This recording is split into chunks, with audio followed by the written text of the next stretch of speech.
Yeah, the president. How did the president increase their power? Whose power? Whose power? Huh? Whose power? President. The Gulf of Tonkin resolution. Yes, very good. And what type of power was that? Yes, very good, the war power. So you kids read two resolutions, right? Gulf of Tonkin and the War Powers Resolution. Gulf of Tonkin was during which war? Vietnam. Yes. And the War Powers Resolution was not during the war, but it did happen afterwards. Do you remember what year Gulf of Tonkin was in? 1970. Wait, which one? Gulf of Tonkin. 24. Yeah, 1964, and War Powers? 1973. Very good, yes, 1973. So they had two different presidents, okay? And we're gonna be talking more about the context of that, but did we understand both resolutions? Cool. So if I ask a random person to tell me what the Gulf of Tonkin resolution was about, you'll be able to tell me. Click someone this. Thank you for your, always your question. Okay. Let's go with.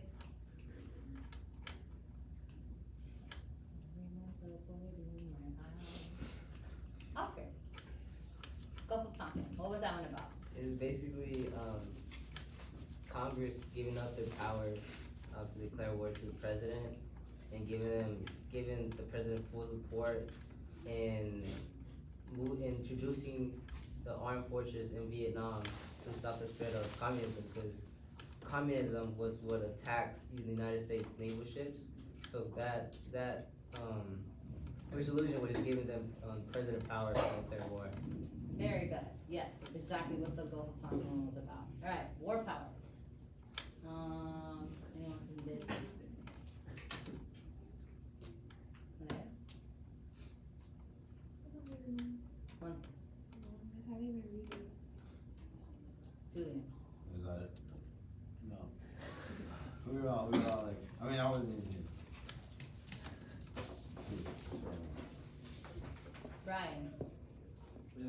Wasn't it that like the president could do what is necessary to stop defend security and peace? That was Gulf of Tonkin. yeah. Oh, we're talking about the other one? War powers. Okay, so in War Powers, it was basically about like Congress is taking back their decision because they're trying to fulfill the intent of what the founding fathers wanted the Constitution to be like. And because of that, they kind of like repelled back on what they gave the president. And now whenever he wants to introduce armed forces, they have to consult before and during with Congress to introduce them. And if Congress doesn't let him, he has to terminate the armed forces. Very good, yes. So, Gulf of Tonkin was Congress saying, here you go. War powers was like, whoops, we made a mistake. Please give it back to us. Okay? Okay. So, 1964. Again, this is Gulf of Tonkin. So, Congress, this is when they officially ceded. What does ceded mean? What? Like you- officialized. If you cede something, that means that you, Lines it. no, not that seed, this seed. Ceded.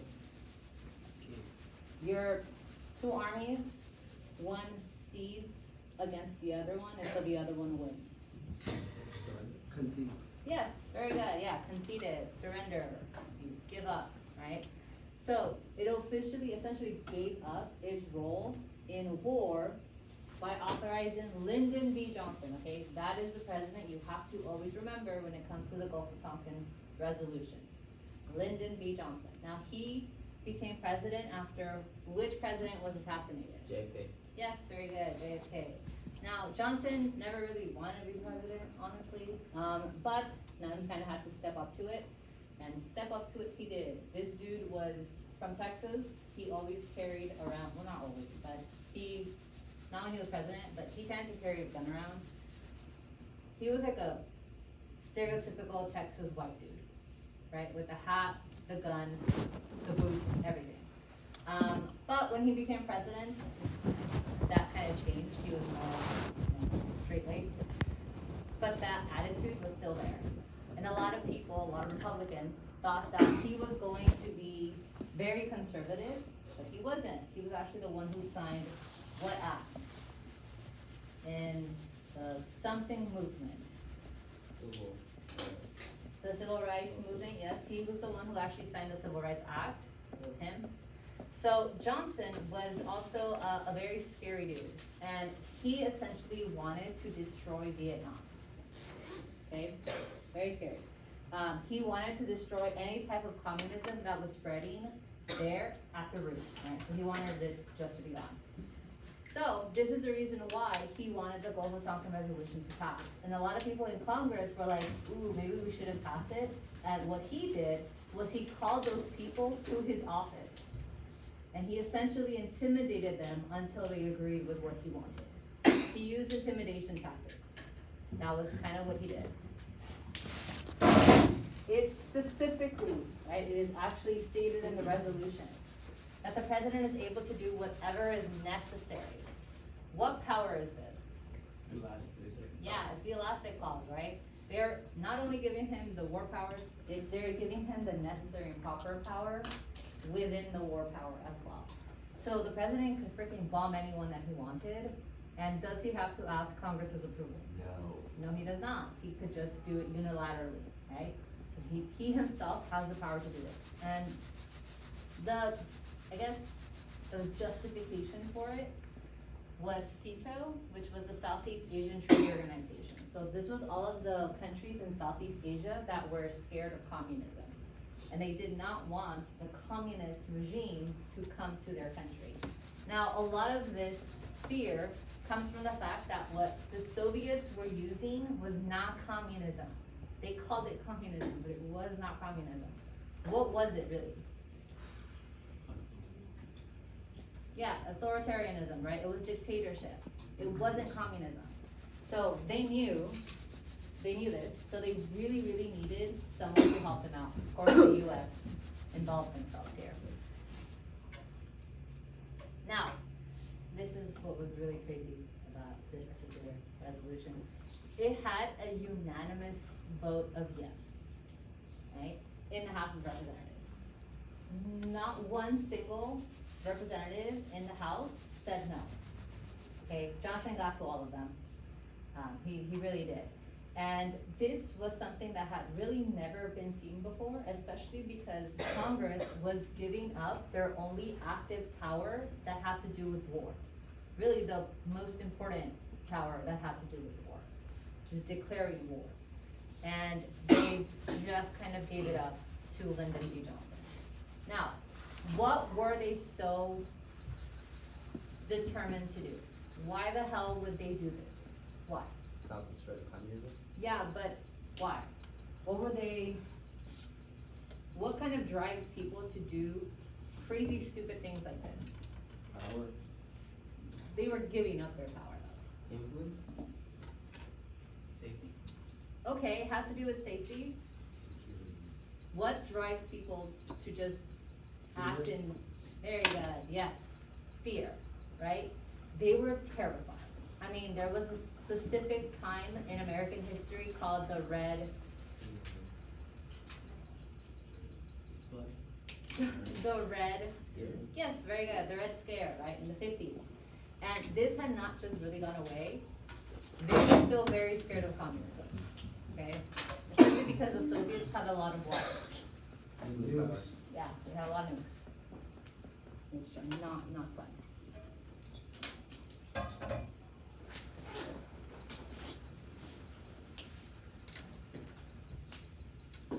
So that's Johnson, All that. the tall guy, yes.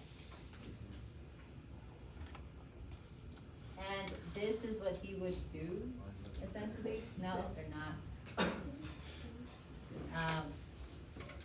This is him being basically a bully, right? As I said, he would call people to his office and then he would just bully them into agreeing with what he wanted.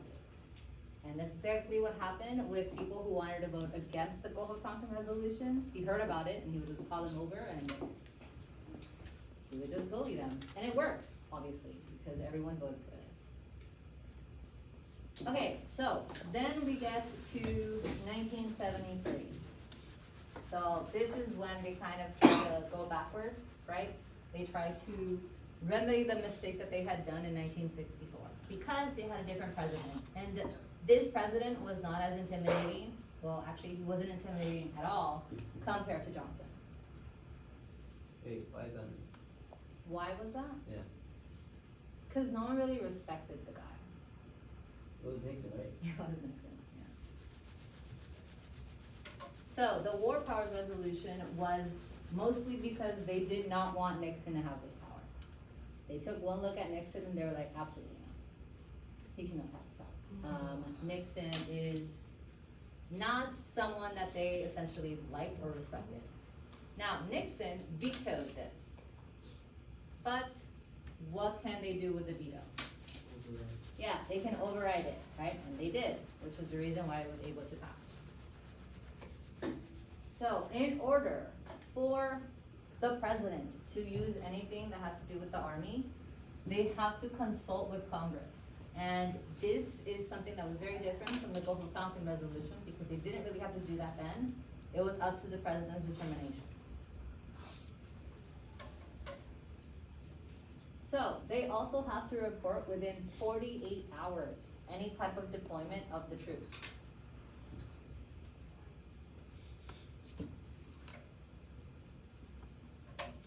And in 60 days, Congress has to approve what they're doing with the military, or if they haven't reached a decision in 60 days, they give them a 60-day limit.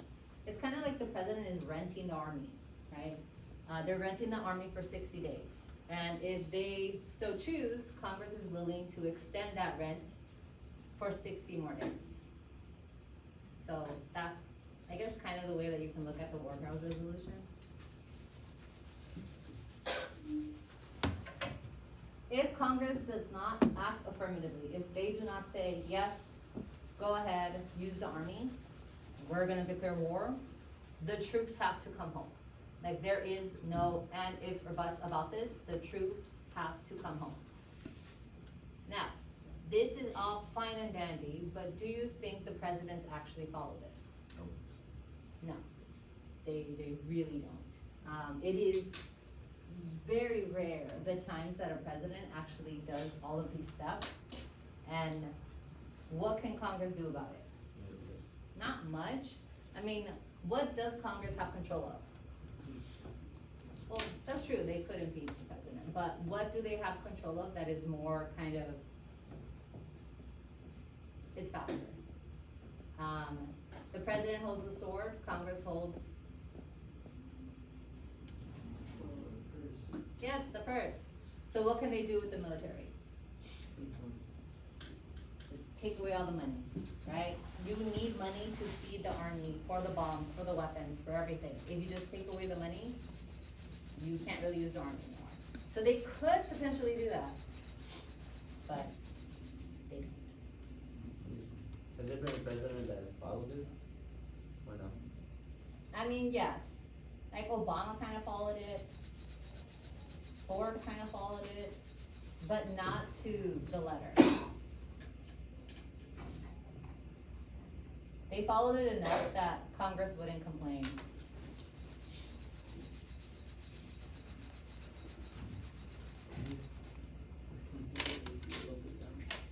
Can I put it? Unfortunately, no. That is just there for decoration.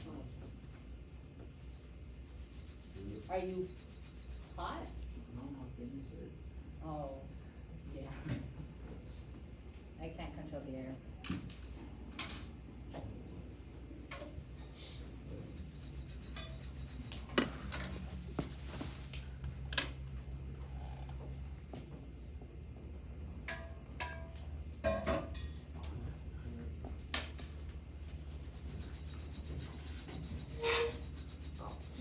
That's Nixon. Does anyone know what happened to Nixon during his presidency? He got impeached. Jesus. He did get impeached, but he resigned before he got impeached, so he was not taken away in disgrace. This is him after he got pardoned. That's why he's like this. And he got pardoned by a president. Does anyone know why he was impeached? Something with this whole tale, like, his spying on the other party. Yes, the Watergate scandal, right? They found out that he was spying on his opponents and they impeached him. But then they pardoned him anyway, so. Okay, so every single president, ever since the War Powers Resolution has been passed, says that it is an unconstitutional infringement. What does infringement mean? It's not good. It's not, yes, but what does it do? It infringes on, if something infringes on your rights, what is it doing?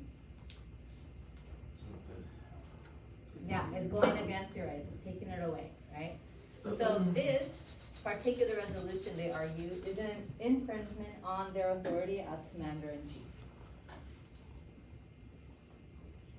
So yes, some presidents have informed Congress of military action, so they do say, hey, we're gonna be using the military for X, Y, and Z. But they do not cite the section 4A, which is the whole 60-day approval thing. So they essentially just say, hey, we're gonna rent it out, but they never say how long they're gonna rent out the army for. They just say, we're gonna rent it out, and we could rent them out for however long it takes, which was the case with the war on terror. How long were we in the Middle East? It started in 2001, and it ended in 2021. Literally decades. Yeah, we were there for 20 years, right? That is a lot longer than 60 days. And throughout it, they never really brought the troops back. Then also, Congress itself hasn't actually said, hey, we actually have this authority under the War Powers Resolution, and they haven't done this in any war since it has passed. So the president doesn't do it, Congress doesn't do it.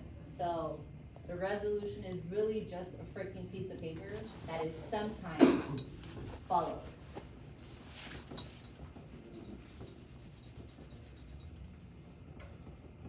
Also, in order for them to be able to actually stop the president, it would involve a legislative veto. And this is when Congress overrides the presidential decision, and they need at least like 60% vote. And for the most part, a lot of people in Congress like being in a war, mostly because a lot of people in Congress, the people who donate to their campaigns, those corporations make a lot of money when we are at war. Like defense corporations, like the people who make planes, the bombs, they make a lot of money from war. And they use that money to help out the Congress members stay in Congress. So, you do not want to take away money from your friend.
Okay, so the presidents have argued that the war powers resolution takes away their power as commander-in-chief, and they want more unilateral freedom. Now, whenever you say, or you see uni, it's usually one, right? So uni, the president, they're the only ones who want this type of freedom.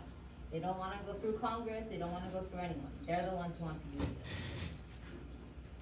So the reason for this is because war has changed so much since when the Constitution was written, right?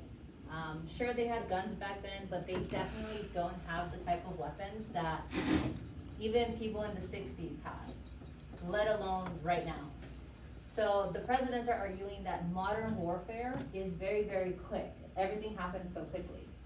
And so it requires very quick response and also secrecy and planning, because everything has to be confidential, or else the enemy is gonna know what you're planning and they're gonna be able to stop